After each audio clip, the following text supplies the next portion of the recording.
Hola, ¿qué tal? Bienvenidas, bienvenidos a la charla inaugural del AI Festival Cartagena 2024. Iniciamos aquí una travesía de varios días de conversaciones, de tertulias, de intercambio de voces, de diferentes miradas sobre la literatura, la cultura, la política, el periodismo, la sociedad, la música. En fin, un comienzo que merece para todos esos invitados especiales que han llegado a Cartagena y para todo este público maravilloso, un gran aplauso.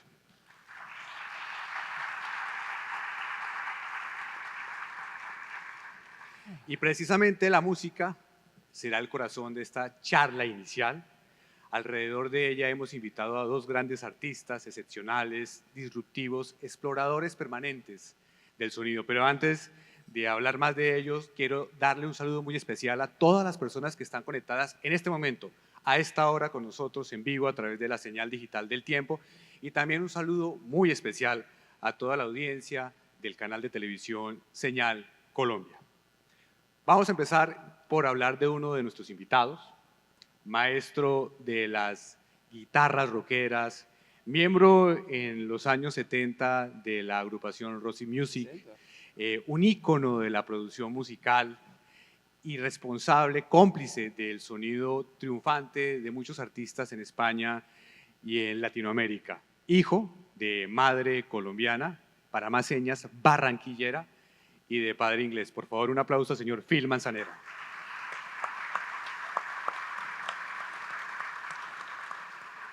Y nuestro otro gran invitado especial es hoy por hoy es uno de esos artistas deliciosos, maravillosos que están en la escena musical latinoamericana siendo disruptivos con un estilo particular, guitarrista también, una especie de poeta inspirador, pero al mismo tiempo trovador con características de humor, que en sus composiciones sabe hacer unas reflexiones inteligentes sobre nuestra sociedad. Grandes colaboraciones ha hecho recientemente con grandes artistas latinoamericanos y tiene con ese repertorio un grupo que cautiva un público que permanentemente lo sigue. Hijo de madre argentina y de padre, como decimos nosotros acá en esta parte del continente, gringo literal. Por favor, un aplauso para Kevin Johansen.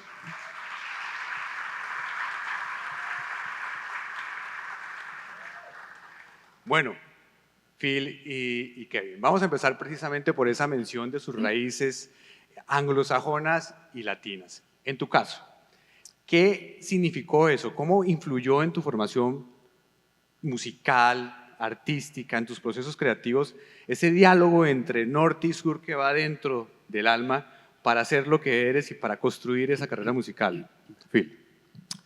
Bueno, si uno tiene un padre inglés, que es muy conservativo y muy inglés, pero una madre de Barranquilla que es puro costeña, le encanta bailar, mueve la cintura y todo.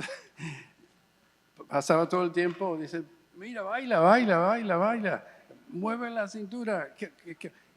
Del otro lado, mi papá, muy inglés, bueno, ¿qué clase de ropa te vas a poner? Un traje así de no sé qué de Londres. Entonces, claro, esa dualidad me sigue por toda la vida, ¿no?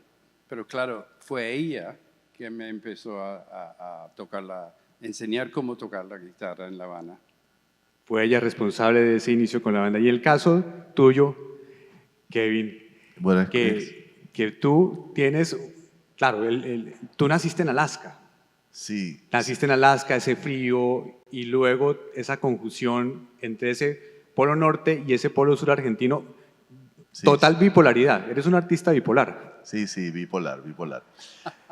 Parecido a Phil, porque en realidad también madre latinoamericana, madre argentina, que se fue a estudiar a las tierras gringas, como mencionabas, a Boulder, Colorado, a estudiar literatura y conoció al gringo Johansen.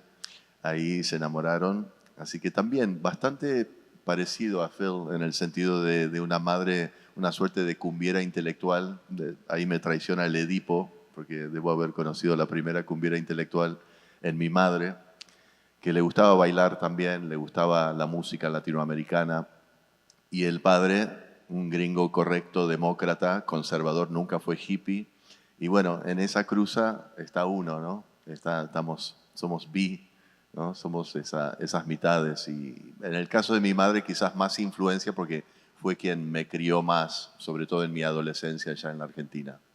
Bueno, vamos viendo ya unas coincidencias muy interesantes que tienen que ver con esa esencia de lo que son y lo que han creado, pero hemos decidido, para poder hacer esta travesía de ese proceso, hacer un ejercicio de hablar de las canciones. Yo creo que es la mejor manera de tratar de explorar la vida de un artista a través de algunas de sus canciones. Claro, son muchas, y aquí vamos a ser arbitrarios, con la complicidad de ellos escogimos unas canciones. Vamos a empezar por hablar de una de esas canciones que se llama Magdalena, de Phil Manzanera.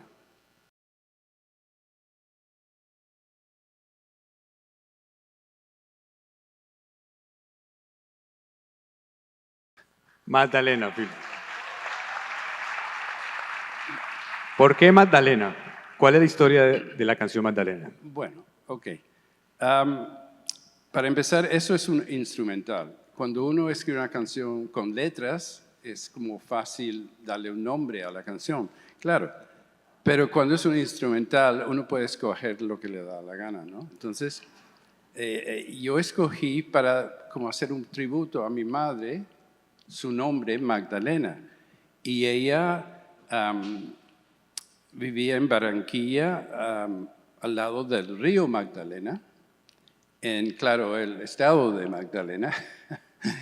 Y mi abuelo fue un capitán de barco de vapor que iba por el río Magdalena. Entonces, como ella fue la persona que de pequeño me enseñó a tocar un poquito de canciones suramericanas en La Habana en 1957, y de ahí empezó mi carrera o mi amor para la música, con música latina, canciones como Cielito Lindo y canciones que canta todos los que hablan español en todos los restaurantes del mundo. Todavía, ¿no? Si toman demasiado. No. Entonces, de ahí todo mi interés en música latina seguía, ¿no? Cuando después de la revolución tuvimos que salir de La Habana y fuimos primero a Hawái, después a Caracas, Venezuela. Y allá en Caracas me di cuenta, un muchacho de un internado de Londres vino y me enseñó unas cosas de cómo tocaba Chuck Berry, de rock and roll. Y me di cuenta de rock and roll. Mándame a Londres. Entonces me mandaron. Había una vida más allá de Cielito Lindo.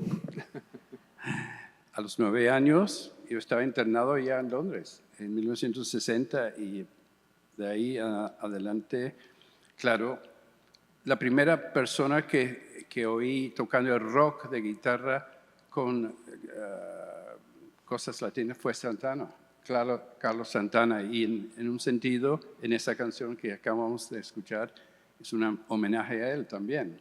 Entonces es un revuelto de cosas, esa canción Magdalena. Un homenaje a Santana, un homenaje a tu madre, Magdalena, el río Magdalena, tan importante para nosotros. Hablemos de otra canción, una canción de Kevin Johansen, que tiene que ver con esa conversación, esa bipolaridad que mencionaste, sur o no sur.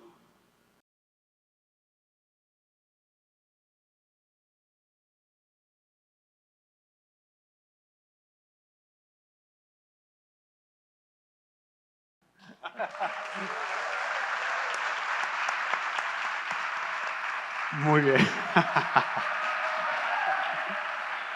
Hay toda una reflexión existencial dentro de eso, ser o no ser, sur o no sur, y eso tiene que ver también con tu vida. Sí, era un poco el chiste, el ser o no ser del sur, el chiste fácil y el juego de palabras. Pero sí, tenía que ver mucho con lo que me empecé a dar cuenta tardíamente a los 30 y algo, volviendo de Nueva York, donde viví 10 años, de vuelta al sur, con una hija nacida en el 97, que hoy tiene 26 años, y planteándonos la idea de volver a la Argentina en un momento donde parecía que cambiaba el gobierno y para mejor. Y no fue así, una vez más. Pero con esa ilusión también de conectar con el estilo de vida, la calidad de vida que te ofrece un país latinoamericano, fuimos. Y al año y medio caían las Torres Gemelas en Nueva York, a 30 cuadras de donde yo vivía, en el East Village. Y entonces, seguramente la metáfora esta, bueno, de qué loca mi vida, ¿no? Como empezar a darse cuenta uno con cierta conciencia, nacer en Alaska, de madre argentina, ¿no? Sur o no sur, ¿no? Hay algo ahí. Así que así nació un poco este dilema y afortunadamente en mi caso fue sur. Agradezco mucho que haya sido así. Se resolvió el dilema y la madre patria es la Argentina, en mi caso, es la patria de mi madre, entonces ahí vivo. Muy bien. Y para seguir un poco con la historia y retomando tu historia, Phil, entonces vas de La Habana, Venezuela, descubres el rock, te llama mucho la atención y vas a vivir a Londres con el interés de quiero ser músico, quiero aprender a tocar guitarra, quiero saber cómo, y encuentras una explosión musical en los años 70 y buscan la manera de ver cómo ingresar a un grupo de rock o cómo se puede vivir de la música. ¿Cómo fue ese momento y cómo te acercas a Roxy Music? Bueno, cuando tenía 15 años, 16 años, le dije a mi madre, mi padre murió en Venezuela en 1965, entonces regresamos a Londres a vivir y mi madre quería que yo siguiera en el colegio y ir a la universidad y no sé qué, pero cuando tenía 16 yo dije, lo siento, es que quiero ser rockero. Y ella dijo, cumbia, sí, salsa, pero rock, ¿qué es esto? ¿Qué más? Entonces mi hermano, que tiene 8 años más que yo, dijo, bueno, yo conozco a un señor que acaba de ser un músico profesional. Ok, vamos a ir a hablar con él, a ver qué tiene que hacer uno para ser músico, ¿no? Profesional. Entonces, esa persona, la semana anterior se había metido en su primer conjunto profesional y él se llamaba David Gilmour de Pink Floyd. Y desde con 16 años, él me dice ahora que no sabe lo que me dijo, pero tuvo que ser algo fantástico, porque 5 años después pude entrar en Roxy Music y quiere un porcentaje. Sin duda, merece unas regalías. Y en tu caso, digamos, miramos las coincidencias y las maneras en las que se mueven las vidas de los dos. Entonces tú vas al norte en busca de ese sonido. En algún momento de tu vida tú regresas al sur en busca también de ese sonido. Y tú dices que cuando regresas empiezas a encontrar realmente el éxito. Cuando vuelves a Argentina y cuando después de que has sido mesero y has trabajado en otras cosas que no eran propiamente hoy lo que te tiene haciendo excelente trabajo musical. Sí, o sea, la buena escuela también en Nueva York es que te dicen de pronto, bueno, aquí limpiaba los baños Madonna, allí trabajaba de barman Bruce Willis. Entonces es como a la fila, a la cola, ¿no? Tuve mucha suerte porque al llegar, uno de los lugares que me recomendó un baterista argentino fue el CBGB's de Nueva York, el antro punk legendario de Blondie, los Talking Heads, los Ramones, que Phil conoce muy bien. Y ahí el dueño, por algún motivo extraño, me vio tocar y me dijo, se me acercó un hombre bastante grandote, alto como Phil, pero con una panza de barril de cerveza y una barba pronunciada, y me dijo, I like what you do, me gusta lo que haces. Y era Hilly Crystal. el dueño. Y eso fue un antes y después para mí, porque yo ya estaba un poco grandecito, tenía 25, 26 años, y todavía encontrando, buscando mi forma de hacer música, mi forma de... Cantaba en inglés, cantaba en castellano.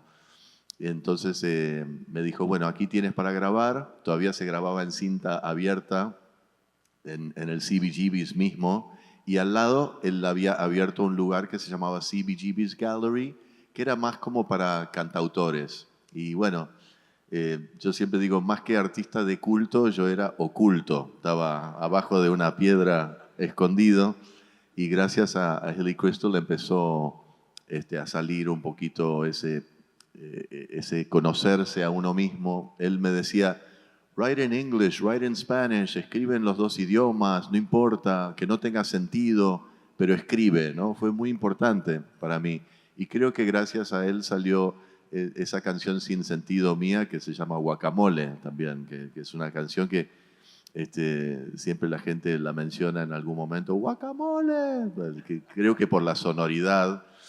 Y bueno, ahí está el tema de escribir canciones, encontrar la sonoridad con el sentido. A veces uno encuentra el sentido y no la sonoridad, o a veces la sonoridad y no el sentido. Y a veces es importante encontrar las dos cosas. Muy bien, de acuerdo. Un dilema permanente para ustedes, sin duda. Y volviendo entonces ya en la fase de Phil ya rockero, de Rosy Music, todo ese ejercicio de conocer a David Gilmour, con quien también has trabajado posteriormente, vamos a hablar de un tema, como dirías tú, no una canción, sino un instrumental. Un instrumental que se llama Frontera.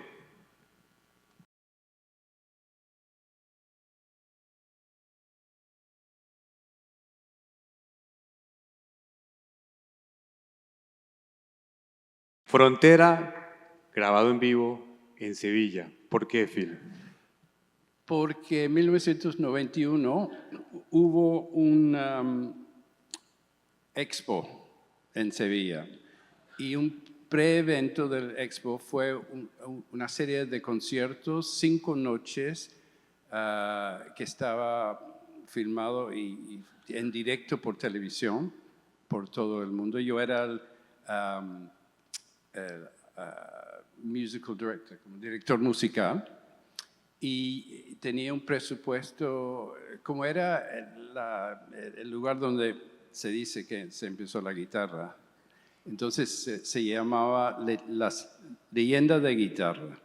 Y yo tenía un presupuesto de 7 millones de dólares para conseguir los mejores guitarristas del mundo y también, por casualidad, unos cantantes.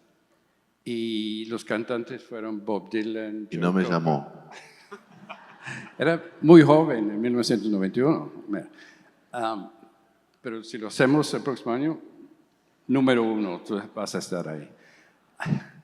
Y lo que no pueden saber es que esa parte de esa canción que estaban escuchando era como una colaboración de mi guitarra y los ecos de guitarra con un ballet flamenco de 18 bailarines de flamenco y estaban haciendo un zapateo al mismo tiempo de los ecos. Era como un experimento que yo quería hacer porque aunque teníamos una noche de blues, una noche de jazz, una noche de rock, una noche de folk music, la quinta noche me salí de conceptos.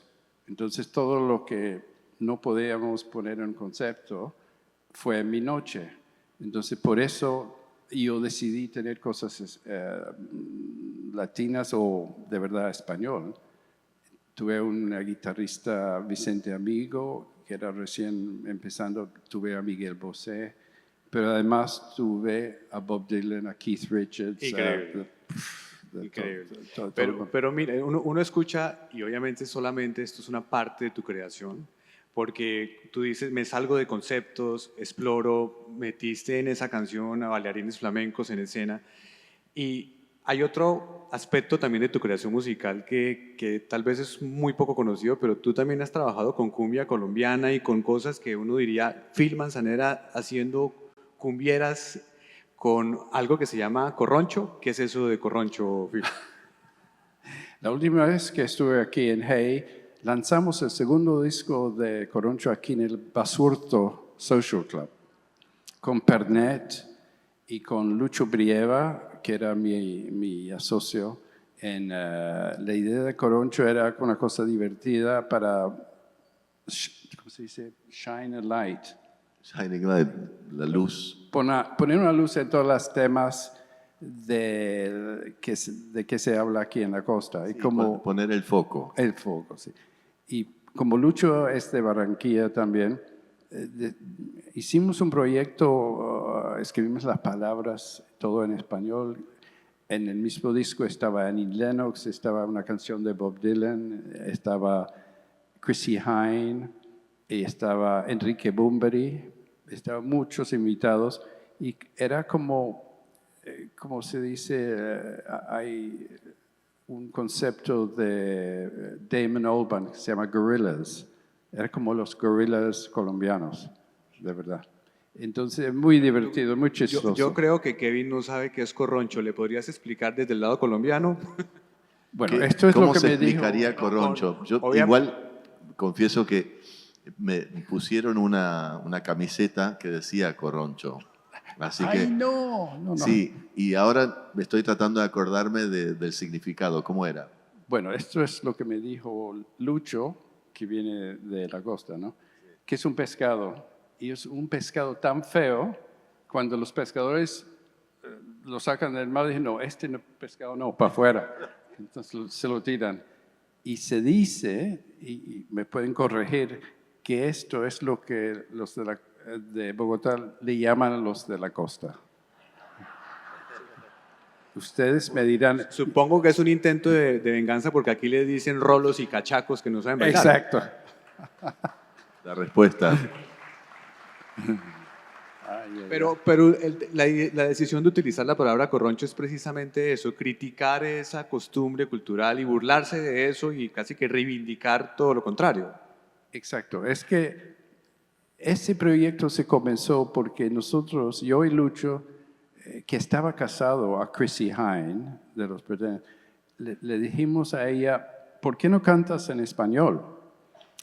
Entonces ella dijo, porque no sé cómo cantar en español, no hablo español. Le dijimos, bueno, nosotros vamos a traducir varias de tus canciones y hacemos un demo y nosotros cantamos tu canción. Entonces lo hicimos, ella lo escuchó y se cayó riéndose, ¿no? Dijo, esto suena con una cosa de chiste, tiene que ser un disco completo. ¿Y cómo se va a llamar? ¿No? Entonces Lucho dijo, lo llamamos Corroncho porque no se debe decir eso. Por eso. Muy bien. Y acabas de introducir un elemento para seguir con Kevin, que es, ustedes son capaces de utilizar el humor en sus composiciones y en su música, de manera inteligente. Y para eso vamos entonces a hablar de cumbiera intelectual.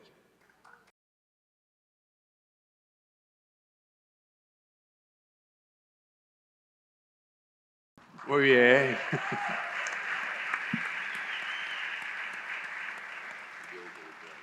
La cumbiera intelectual, la mezcla de la cumbia, y además la Sí. cumbia que atraviesa hoy por hoy, nacida en esta zona, en la depresión momposina, pero que hoy tiene diferentes versiones en Argentina, en México. ¿Cómo Totalmente. llegas a la cumbiera intelectual? Bueno, para mí la cumbia, hablando puntualmente, es precolombina, ¿no? O sea, creo que atraviesa de Alaska a la Argentina y Chile, de norte a sur, de cabo a rabo, y cada uno con sus influencias. Por supuesto que la riqueza de la cumbia colombiana se sabe, ¿no? Por la mezcla que tiene de tantas etnias y cruzas raciales. La cumbia que llegó a Buenos Aires era un poco denostada, era un poco como que venía lavadita, venía no tan bien construida, el ADN, obviamente prácticamente no hay una cultura afro en Buenos Aires, en Argentina, los pocos que hay se han ido a Uruguay o a Brasil, entonces de alguna manera el porteño miraba como de arriba, ¿no? La cumbia no estaba bien vista.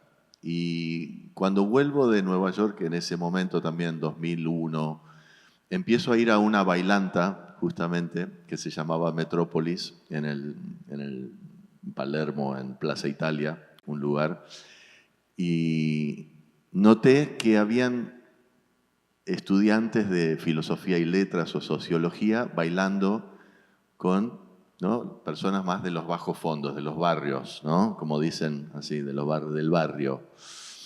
Y entonces se me ocurrió la idea de una chica bien de clase media, cultural, que bailaba con un chico más bien de barrio, más básico. Entonces todo es contado desde el punto de vista del chico básico que se encuentra con esta mujer que le habla de Jung, Freud, Simone de Beauvoir, Goethe, Beckett, etc. Y años después me pasó una cosa, hablando de influencias. Mi madre me había llevado, cuando llegué a la Argentina con 12, 13 años, a escuchar a Lelutier. Lelutier es esa gran banda de música y humor. Y con los años, esas cosas que se dan por ósmosis, hubo una atracción, ¿no? Me crucé en un avión con Daniel Rabinovich de Lelutier y me dijo, gracias por la dedicatoire, porque yo les había dedicado un bolero, Ups. Y me dice, vente al camarín, estamos ahí, y era en Uruguay, y voy al camarín y me agarra López Pucho, otro de los Lelutier, y me dice, esa canción, La Cumbiera Intelectual, yo la escribí antes, pero nunca la terminé. Y unos meses después, entre otras cosas, me llama para tomar un café, y yo nervioso, digo, ¿qué querrá? ¿Querrá que yo sea, no sé, un Lelutier nueva generación? Me había hecho como una ilusión. Dice, no, no, solo quiero pedirte permiso porque vamos a hacer esa canción. Es parecida en su concepto, pero aquí tienes el CD, me dio el CD personalmente, me dio la letra, pero no tiene nada que ver musicalmente. Algo que ver tenía, pero bueno, no sé quién robó a quién, porque la influencia de ellos fue para mí. Pero fue un corolario a la cumbiera intelectual y, como dije antes, también la influencia de mi madre, esa madre cumbiera que le gustaba bailar, que era muy intelectual, pero no era snob, que es muy importante. Muy bien, y ese elemento de burlarse de las cosas, pero de manera inteligente, ¿es permanente, es intencional? ¿Qué tanto le dedicas a tus canciones el humor y qué tanto dices, esta va a ser más inspiradora, poética? ¿Cómo haces ese proceso para incluir el humor, que creo que es muy de nosotros los latinoamericanos y que se ve en ese, también en ese elemento de corroncho que mencionaba Phil? Sí, sí, hay como un elemento quizás de la ironía. Yo lo veo mucho como el teatro griego, veo la risa y el llanto y creo que todo es parte y tenemos humor desde bebés, reímos y lloramos involuntariamente. Y entonces no tengo un prejuicio con respecto a si sale algo irónico o algo divertido o algo gracioso. Eh, lo único quizás que me parece importante es que el trasfondo o la substancia sea algo profundo de algún modo, ¿no? Una observación social como la cumbiera intelectual, igual es algo que tiene que ver con un movimiento social, algo que está pasando en la sociedad y eso sí me parece interesante. Pero después creo que el humor es una parte más de nuestra existencia. Creo que Cortázar decía respecto a los escritores latinoamericanos que le tenían demasiado miedo a la ironía porque tenían el temor de no ser tomados en serio. Y eso pasa mucho también con los cantautores, ¿no? Como que les da miedo el humor. Y el humor es, como decía Mark Twain, el problema con el humor es que nadie lo toma en serio. Totalmente. Phil, tú mencionabas a tu madre como esa cumbiera intelectual y una característica es el humor. Y en tu caso, cuando uno lee el libro que escribiste y empiezas también a hablar de tu madre, uno también percibe que tu madre llevaba ese picante y ese humor a todo tu entorno, a todo ese ejercicio de creación en el caso tuyo. ¿Cómo ha sido, digamos, un poco después hacia adelante, toda esa reflexión alrededor de ese humor que te dejó tu madre y lo que significa para la creación musical? Bueno, creo que hay una tradición de canciones con humor en Colombia, en Venezuela, y si uno nace escuchando esa clase de música, uno no tiene miedo a eso. Entonces, claro, con Coroncho eso era un lugar donde yo podía hacer eso con Lucho. Pero en la mayoría de las otras cosas que yo he hecho, no hay mucho humor.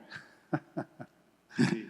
Aunque en el rock, de verdad, es un poquito serio. Hay ironía, pero hay un poquito en Bob Dylan, de verdad.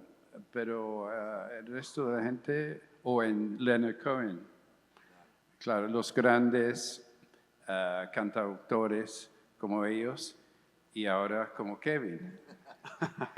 Sí.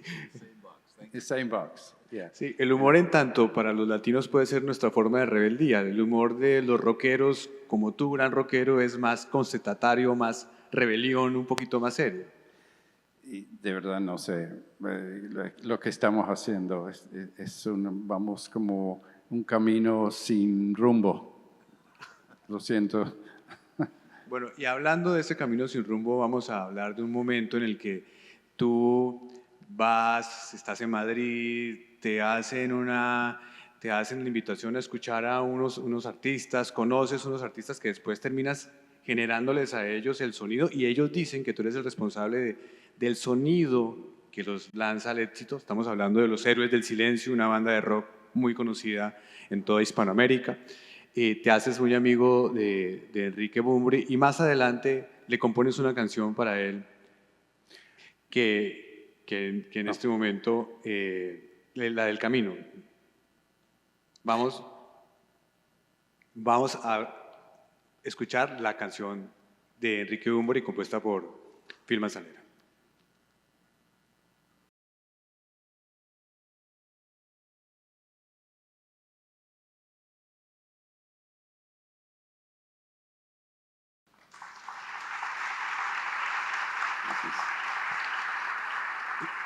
La vida moderna, con todo ese poder de las guitarras, de la batería, de la fuerza de la voz de Bunbury. ¿Por qué la vida moderna, Phil? Perdón, ¿por qué? ¿Cómo llegó esa historia Okay. y juntar Sí, la voz de Bunbury con tu creación, Phil? bueno, Bunbury, claro, el cantante de Héroes del Silencio, y yo los conocí en 1990 y todavía somos amigos y al final hice 2 discos de Héroes y 2 de Bunbury en solitario, pero tiene una resonancia muy importante para mí porque yo los conocí la misma noche que yo los fui a ver en un pueblo que se llama Calatayud, afuera de Madrid, y esa noche me llamaron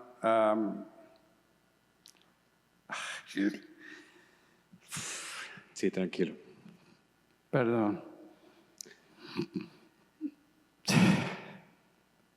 a decir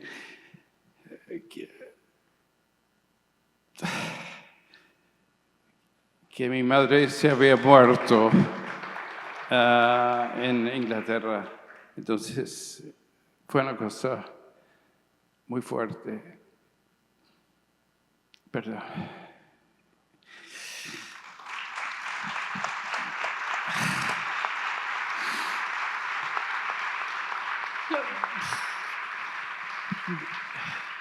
Y por eso ellos han tenido un lugar muy especial en mi vida, ¿no? Y todavía hablo con todos ellos y seguimos en contacto 40 años después, ¿no? Y claro, esa canción fue una cosa, es fuerte, es muy oscuro y diferente y es parte de lo que hace Bunbury y por eso es un cantante y un artista muy especial. Pero siento por... No, muchas gracias, Phil, por compartirnos eso. En este ejercicio, para decir que cuando decidimos hacer la conversación. Fueron muy generosos en decir, vamos a escoger tres canciones, Kevin, tres canciones, Phil, para hablar de cómo poder mostrar un aspecto fundamental de su vida. Y se dio, cuando tuvimos una conversación previa con Phil, nos dimos cuenta la coincidencia de que la primera canción que Phil escogió, de la que ya hablamos, que es Magdalena, que es el tributo a su madre, habla de cómo empieza en La Habana ella enseñándole a tocar esos primeros acordes, a convertirlo en un artista de la guitarra. Y luego la última canción termina siendo esa vinculación con Bunbury, con Héroes del Silencio, pero esa noche, evidentemente, Phil cuenta que no, le anuncian que su madre está fallecida. Él no puede regresar porque hay un problema con los aviones. La guerra del Golfo, sí. No pueden tomar el avión de regreso a Inglaterra y le toca quedarse en ese momento tan difícil en España, pero de ahí también nace esa relación con Héroes del Silencio.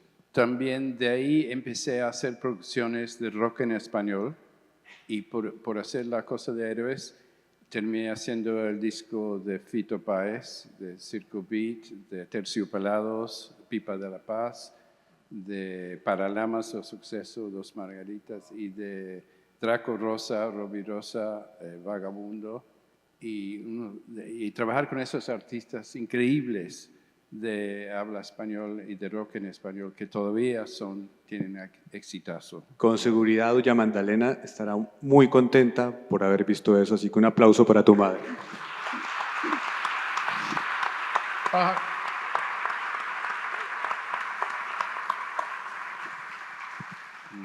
Kevin, hablemos ya un poco más del presente. Tú tienes, por su parte, Phil tiene la presentación de su libro más adelante, más en detalle, toda su vida, cada una de sus facetas. Tú tienes una presentación musical en el High Festival el sábado, y todo seguramente está relacionado con lo nuevo que estás haciendo. Y uno de esos elementos nuevos que tú has decidido ahora hacer, que son esas colaboraciones con grandes figuras de la canción latinoamericana, tiene que ver con el tema Puntos Equidistantes con Natalia Lafourcade.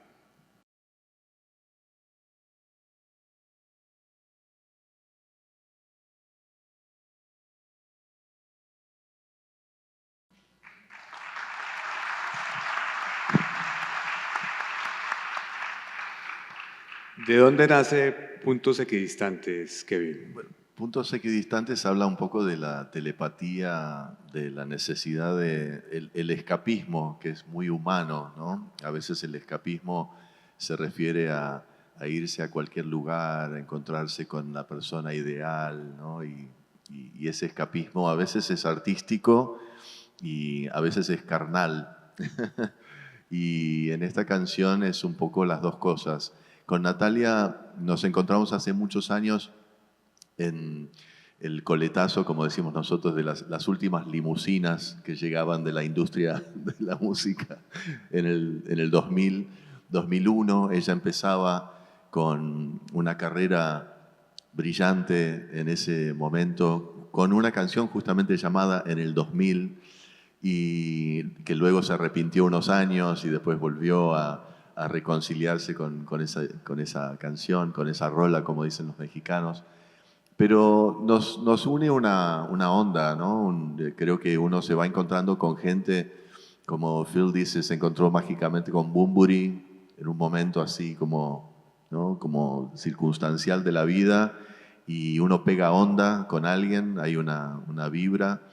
Y con Natalia me pasó, con Jorge Drexler, con varios colegas que tenemos como mucho feeling y son como artistas, ¿no? Con arte con patitas, les digo yo. Y Natalia es eso, es arte con patitas andando y va haciendo de las suyas. Y coincidir con ella es un gran regalo, y Puntos Equidistantes tiene que ver con la telepatía, ¿no? Con pensar en alguien y de repente uno está en ese punto equidistante junto a esa persona, aunque sea con la cabeza, ¿no? Aunque sea con el corazón. Muy bien. Y en el caso, Phil, que estamos entrando al tema de las colaboraciones, de esa buena onda, ¿Con quiénes tú sientes que has tenido una muy buena onda? Sin duda con David Gilmour, leyenda de Pink Floyd, pero ¿con quiénes más y cómo se construye esa buena onda para todas esas colaboraciones que han sido también parte de tu carrera musical? Bueno, cuando yo me uní con los otros miembros de Roxy Music, era una cosa de colaboración que todavía sigue en estos días, porque yo pensé que estaba entrando en un conjunto como los Beatles o así de los Cuatro Mosqueteros, pero lo que pasa en los conjuntos con Cuatro Mosqueteros es después de como 5 o 6 años se empiezan a matarse a cada uno a uno en todos los conjuntos. Pero en ese sentido, lo que fue Roxy Music y sigue Roxy Music es como un colectivo de personas interesantes que hacen música muy diferente, pero tienen unas cosas en común que los unen. Y todavía en este año, Brian Eno saca discos y películas muy innovativas. Brian Ferry hace su cosa diferente, yo hago cosas diferentes, Andy Mackay al saxo. Entonces, eso fue como un ejemplo de colaboración que es como diferente a otros conjuntos. Es como una colección de artistas de veramente hacen arte, ¿no? Y en ese ejercicio de las colaboraciones, de la conversación norte-sur, una pregunta un poco más profunda, por de alguna manera, Phil. El trabajo que tú haces, te la voy a trasladar también luego a ti, Kevin, el trabajo que tú haces sirve para borrar esas fronteras y esas distancias entre el norte y el sur, entre un género y otro. ¿Hacer música, en tu caso, tiene que ver con eso o simplemente es un proceso creativo que no busca un propósito específico entre diluir un género en el otro o diluir esa visión del mundo desde el norte con esa visión del mundo del sur que integra tu ser? Es que la razón de ser músico para mí es la libertad de hacer lo que quieres hacer.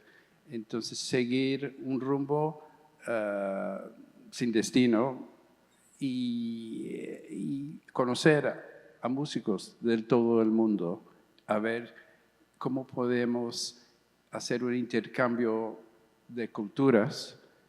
Por ejemplo, una cosa que hice fue hace como 10 años que yo era el director musical de un evento en el sur de Italia que se llama La Notte della Taranta, que es la noche de la Taranta.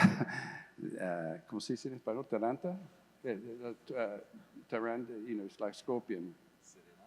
No, Taranta. Saranda, bueno, lo que sea.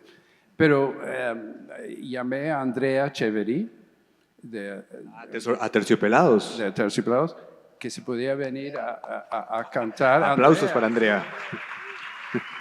A Terciopelados. Los Eurythmics de Sudamérica están tocando en Australia en este momento, son increíbles todavía.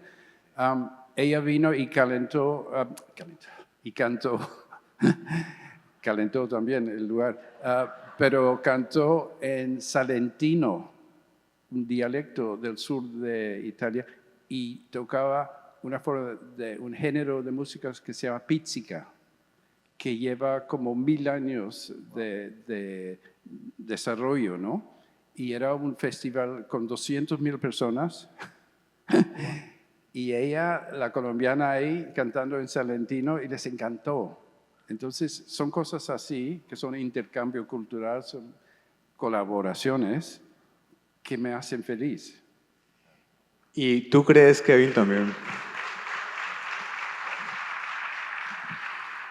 Un poco en ese ejercicio, la música aquí borró fronteras, borró géneros. Al final no existen ni fronteras ni géneros imposibles para la música si hay libertad. Sí, sí, la idea siempre creo que es buscar esa libertad. A veces en la industria, Phil sabe muy bien, a veces hay alguien que te toca el hombro y te dice, no, no, pero a ti te salen muy bien los boleros, quédate con los boleros, ¿no? Y el pobre artista por ahí quiere hacer un tema rockero, o quiere hacer una cumbia, o quiere hacer otra cosa, y le dicen, no, no, quédate con los boleros. Entonces, a veces la parte triste por ahí también de lo artístico es cuando a uno mismo se pone su propia celda, ¿no? Y dice, no, no, yo creo que sí, que solo hago bien esto, ¿no? Entonces, y uno no se anima a salir o no se anima a dar ese paso artístico, ¿no? De valentía, ¿no? Un poco como leap before you look, como decía, ¿no? Auden, ¿no? Como lanzarse, tirarse antes de mirar. Creo que el arte, el que no arriesga no gana, seguro, seguro. Hay que arriesgar. Y bueno, viniendo de este artista de culto oculto, creo que uno cuando va encontrando su propia esencia, a veces cuando uno tiene dos culturas es un poquito más complicado, es un poquito más engorroso encontrar una esencia. Y por ahí es más de una esencia, ¿no? Entonces, cuando hay dos culturas y abrazarlas, ¿no? Y abrazar las diferencias, creo que la música también celebra las diferencias, no las padece, no las sufre. Por eso el idioma universal de la música es tan trascendente. Y más allá del idioma, más allá de la palabra, ¿cuánta gente no entiende las letras de los Beatles? ¿Y qué importa? ¿No? Lo que perforó a la humanidad de nuestras almas fue la música. Así que la música es primera siempre.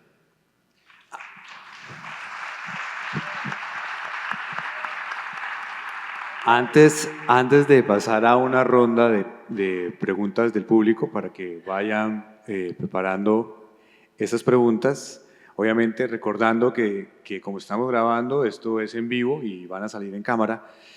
Phil, una recomendación de esa libertad que tú mencionas para los artistas jóvenes.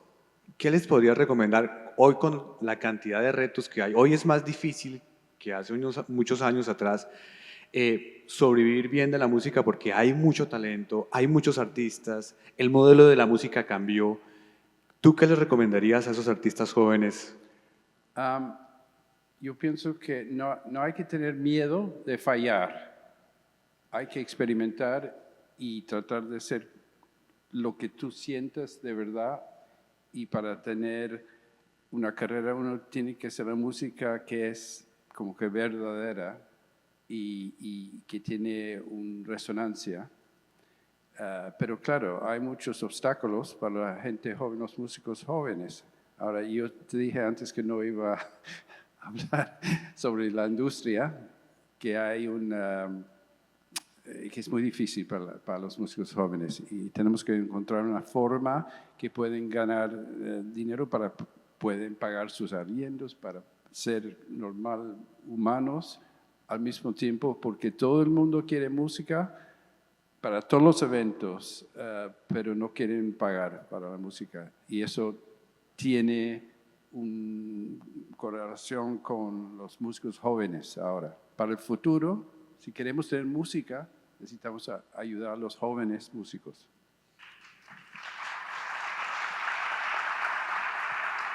Kevin, la misma reflexión. ¿Qué les dirías a ellos? Tú tienes un dilema en casa, porque tú tienes hijos que quieren entrar en ese mundo y tienes que manejar esa consejería. No, ningún consejo más que lo vivido. Yo me fui a Nueva York con esos 25 años y lo mejor que me pudo pasar es eso, que dijera, no, aquí lavaba los baños Madonna y aquí trabajaba de barman Bruce Willis. Y creo que esa es la fila, ¿no? Quieres ser bailarín, bailarina, músico, artista. Bueno, mientras tanto hay que trabajar, ¿no? Y eso no quiere decir perder la brújula. Obviamente el objetivo tiene que seguir siendo producir, plasmar ideas, seguir plasmándolas. No importa el formato, a veces puede ser un formato de menor calidad, pero seguir plasmando ideas, seguir, como decimos nosotros, curtiéndose, es fundamental, ¿no? Creo que hay que plasmar las ideas, no quedarse corto con ellas y después salen, ¿no? O sea, nada se pierde, todo se deforma, se convierte en otra cosa.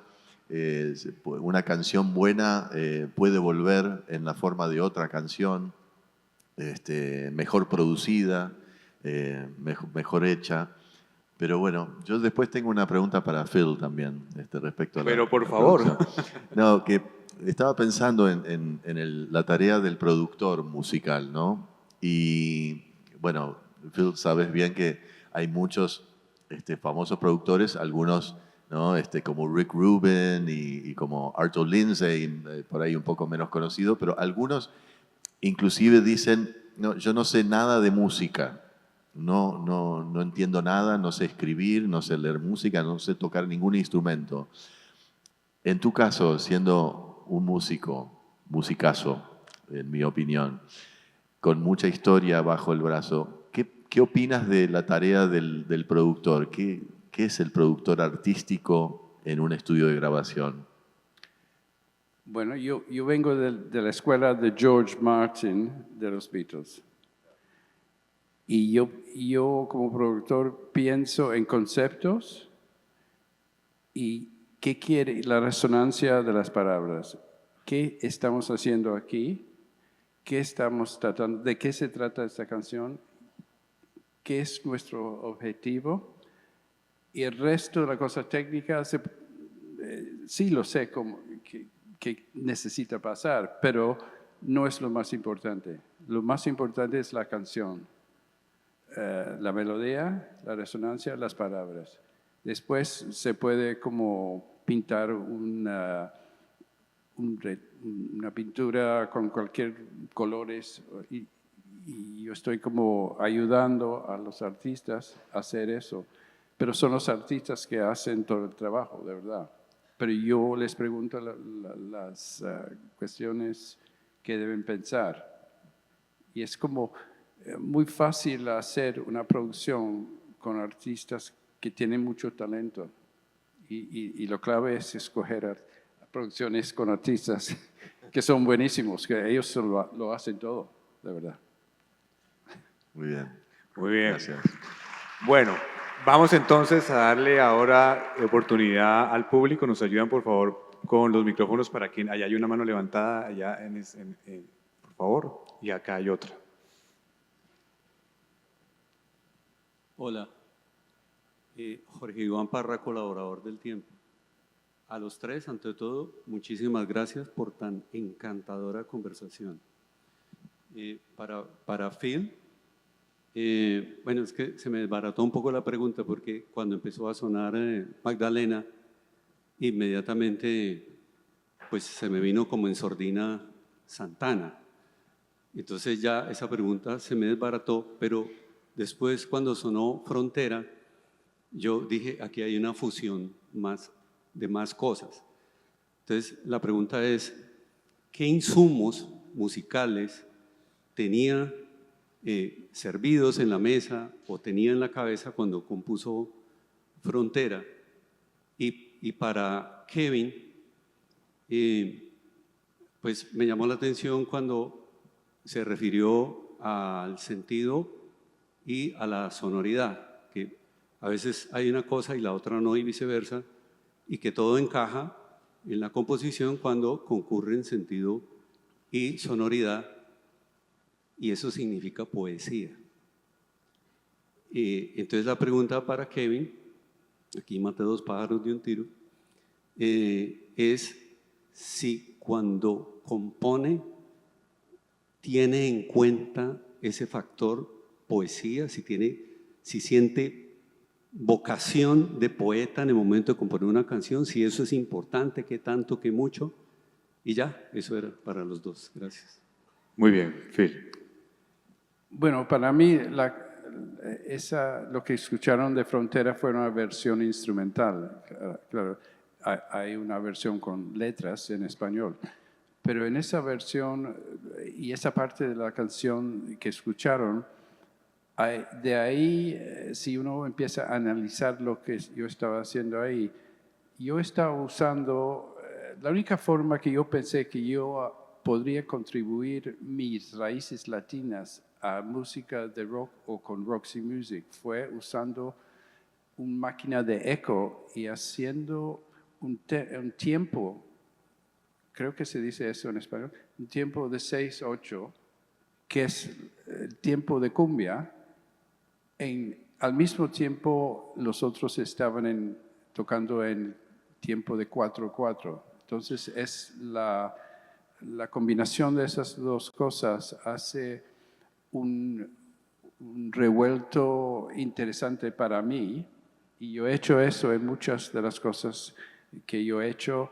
Y además lo usé en una canción de Pink Floyd que yo escribí con David Gilmour, que se llama A Momentary Lapse of Reason, One Slip.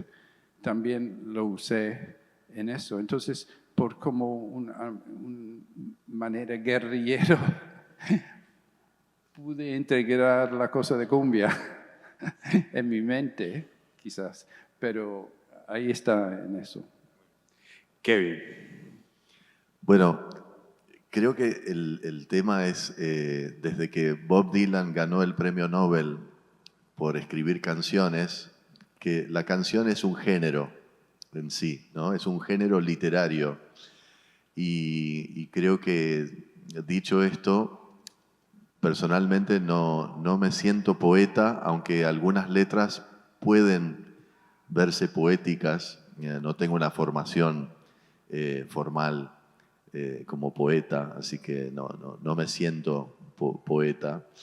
Pero sí en esa sonoridad y en ese sentido, por supuesto que hay una búsqueda poética, pero la poesía se puede encontrar en, no sé, con mi amigo Liniers, el ilustrador que hacemos este show el sábado. Bueno, yo digo que él, más que un cartoonist o que un ilustrador cómico, es poeta, ¿no?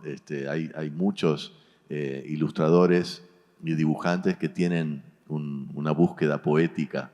Así que no solo en la canción o en la música está la poesía. Así que es eso, que creo que a veces hay que congeniar la sonoridad con el sentido y también estar enamorado del sinsentido, como antes mencionaba Guacamole, es una canción sin sentido y me la piden siempre, o sea que es una anticanción. A veces hay que romper también con la formalidad y la parte A, la parte B, el puente y todo eso. A veces está muy bien para una canción y a veces una canción puede ser un estribillo, ¿no? Puede ser un coro constante, una cosa más mántrica y queda muy bien y va increyendo y esa es la canción, ¿no? Así que ahí también está la poesía. Muy bien. ¿Había otra pregunta por este lado? ¿Nos ayudan allá, por favor?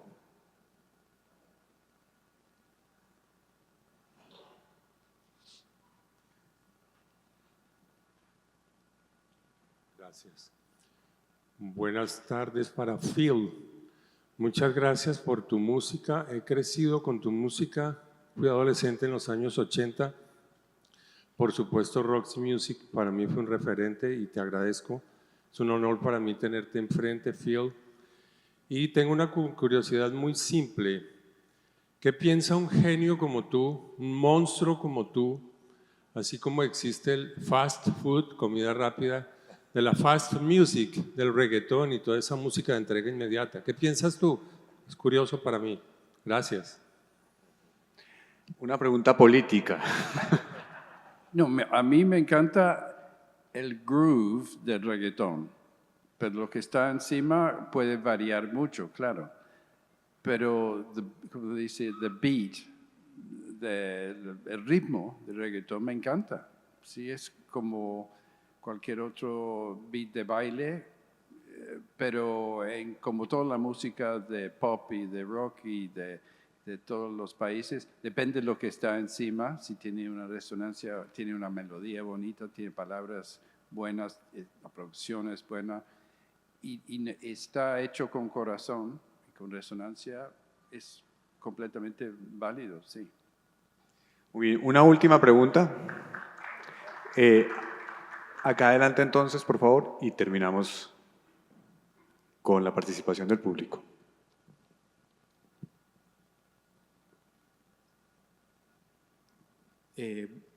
Buenas tardes, emocionadísimo con vosotros, todos, incluyendo el excelente entrevistador.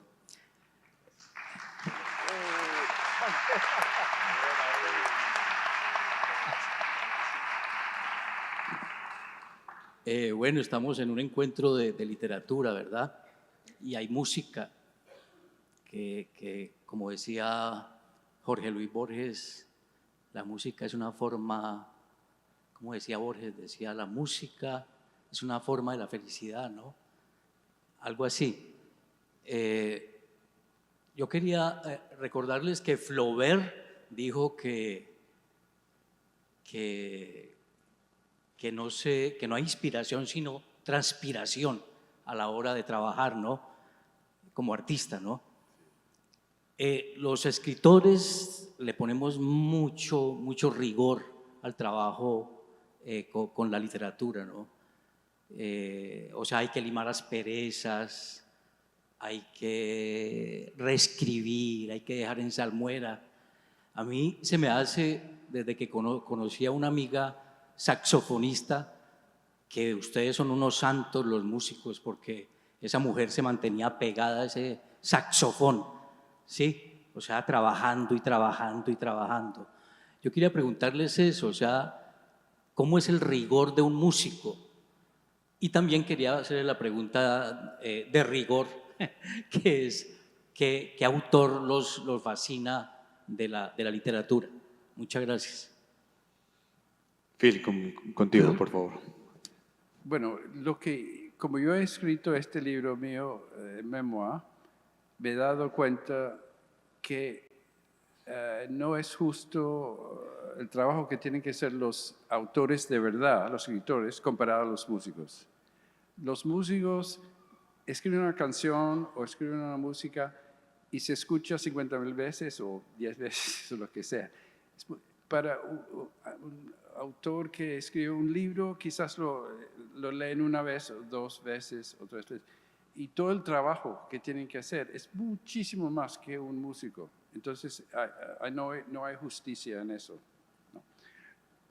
Y de parte mía, los autores, claro, estando aquí, tengo que decir Gabo, porque también cuando yo leí en su autobiografía que fue a la universidad en Bogotá por el río Magdalena, a lo mejor llevado por mi abuelo, el capitán Manzanera.